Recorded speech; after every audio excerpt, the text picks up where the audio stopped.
Well, hello there. I promised a few people that this weekend I would get a video out regarding my new audio setup. So here it is. It's going to be pretty brief. Just a quick explanation of what I've bought in order to improve the audio so I get less background noise. Two things. Number one, I bought a new dictaphone, or technically I think it's a digital voice recorder. This is a 2GB Sony, you can see it there, Sony ICD UX512 digital voice recorder. It's a standard 2GB, but it does have, I think it's on this side, it does have a slot for SD card or micro SD, so you can extend it up to 32GB, which is absurd in my opinion. The standard 2GB gives you about 22 hours of high quality audio anyway, so for my use I have no need whatsoever for anything more than 22 hours. If I'm honest, I have no use for anything more than about 4 hours. But with a 32GB SD card you can record thousands and thousands of hours on it. The beauty of this is, well, a few things. Number one, it looks nice. This was about £49 from Amazon. Comes in a range of colours: black, silver, white, gold and red, but for some reason the gold one is the cheapest. The difference in price ranges up to about £70 for different colours. Not quite sure why they charge more or less for different colours, but they do. It's got a backlit screen, which is quite nice, which is quite useful. You can see that if I cover it up. You can turn that on and off, and you can change the brightness of the screen as well if needed. Now the beauty with this, and the reason I got this one is, and I'll get back to this in a second, I bought a new cable. The cable is, I got it from Transair. It's product code 2185, but I'll put a link in the description for you anyway.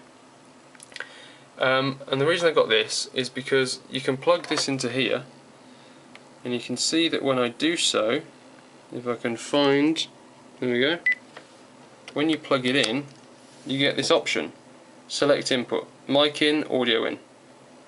Okay, now when you select mic in you get a standard mic input, and when you select audio in you get a direct feed of the audio from the aircraft's electronics and through the comm system straight through the cable into here. So you get perfect quality, crisp audio. You don't get any background noise, you don't get any engine noise, you don't get wind noise. You just get the audio from the comms, which is perfect, exactly what I was looking for. Like I say, this cost me about 50 quid, give or take, with delivery. The cable was £29.99, so it was about, you know, you're talking 80 quid in total. More than I was willing to pay really, but it makes for very good audio. Much less hassle. You don't have to mess around with taping microphones into your headset, and then you've got a microphone constantly rubbing against your ear while you're flying. I always found in my headset as well, which is, I don't think I've ever talked much about my headset. It's a pretty cheap one. It's a Sennheiser HME 110. It's a good headset, but it's far from top of the range by any stretch. It's quite big, as you can see.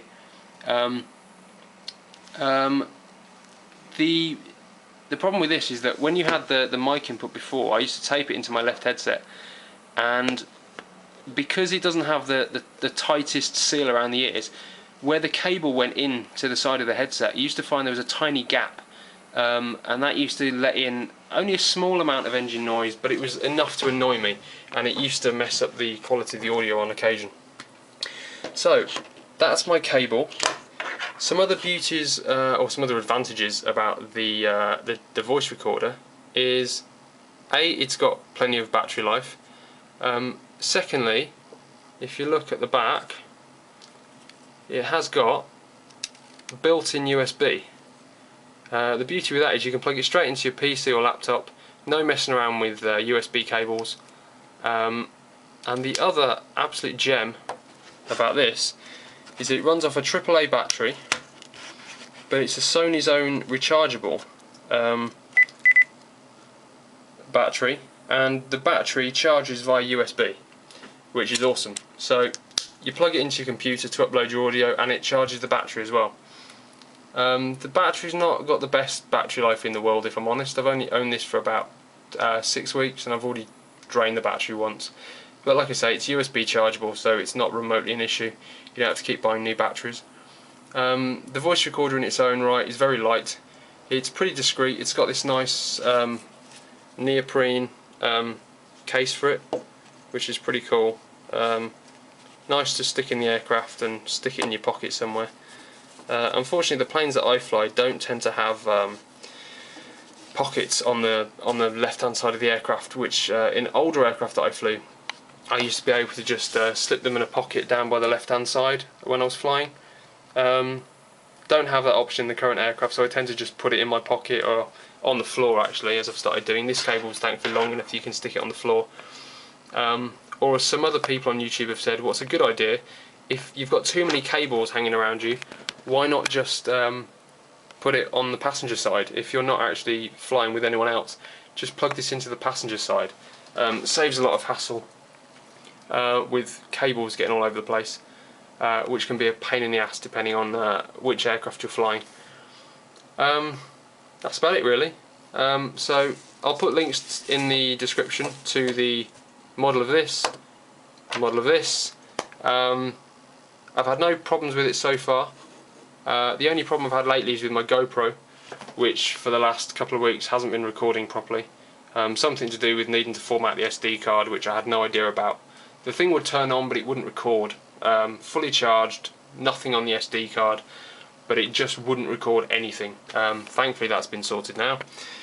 So yeah, any questions regarding my new audio setup, my old audio setup, videos in general, GoPro questions, don't hesitate to ask and I'll get back to you ASAP. Thanks very much.